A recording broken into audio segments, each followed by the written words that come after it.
Hi class, welcome to lesson 7, week 7 of Intro to Lit. Just have a couple of things I wanted to go over with you before you begin your next week, and some of these are kind of important, so stick with me. The first thing I want to talk to you about is evaluations for the class. They are going to be available online, and I've been asked to remind you about that. I was told that they would only take about 5 minutes for you to complete, so please do that. And I will put a thing in the class announcement that will give you the address so you can link on to that. You will be working on your dramatic literary analysis this week, so let me encourage you, go to your syllabus, find out exactly what's required of you for this. I'm going to look at the rubric that goes along with it. We'll try to break it into really small steps again so that the work you do specifically answers those questions and you'll know how much each part is worth as you write your paper. Again, if you have questions on that, let me know. I do want to thank you for the discussion board that you've been participating in. Last week's was very well done. A lot of you responded to your classmates, and so please continue to do that these last 2 weeks. Remember, don't wait till the end of the week, continue it throughout the week so that you can get more input with your classmates. And remember, it's like a conversation. You don't have to agree with everything your classmates say. If you disagree, feel free to let them know that, but in a respectful way, and tell them why, and have a good discussion with that.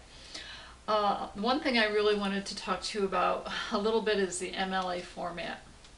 I will tell you, as a professor, it grieves me when you've written a really great paper, really good content, and I see points disappearing from your final grade because of the MLA format.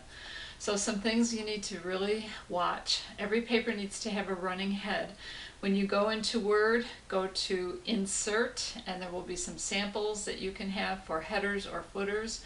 Choose a header, one that has the page number on the far right hand margin. Type your last name before that, and then insert that in your paper. And then every page will have your last name and the succeeding page numbers in it. You don't have to do that once you've gotten that done, but you need a header. And then within the context of your paper, the text part and the heading, everything is to be double spaced.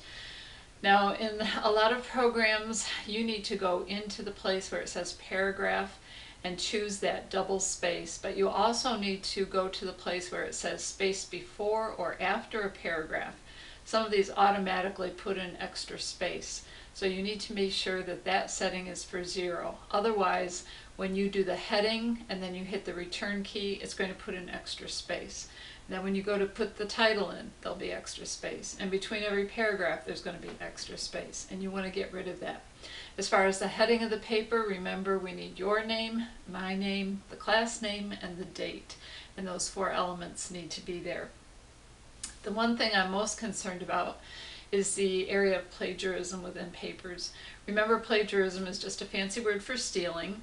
So when you copy someone's ideas, even if you cite their work in the works cited page, you need to put that citation within the text as well. Now, if I tell you that the sun rose in the east this morning, that's considered common knowledge. We all know that, so you don't have to cite that. But if in your literary analysis you tell me where Shakespeare was born, what year, the names of his children, what village he lived in, the year he died, if you ask the average person on the street, they're not going to be able to give you that information.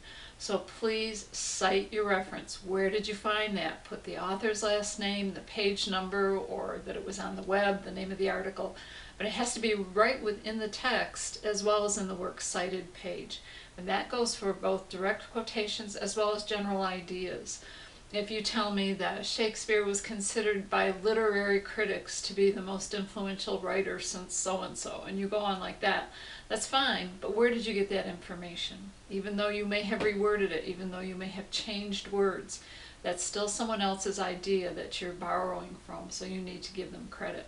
We had a high school principal here in South Florida that lost his job over this just this past year.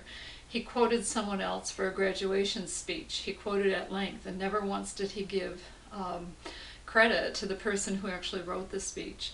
And so somebody else had heard that before, they knew he had stolen it, and so he was fired. So it's important. It has implications for all of your work. And I, as a professor who read your work each week, can kind of tell when it's something that you've written or something that you've borrowed. It's just not worth doing it.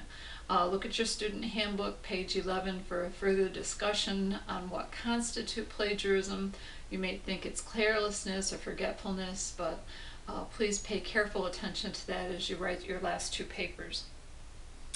And then also I want us to be in prayer as a class for Ella these last few weeks. On October 14th, she's going to be leaving for a couple of months in Nigeria.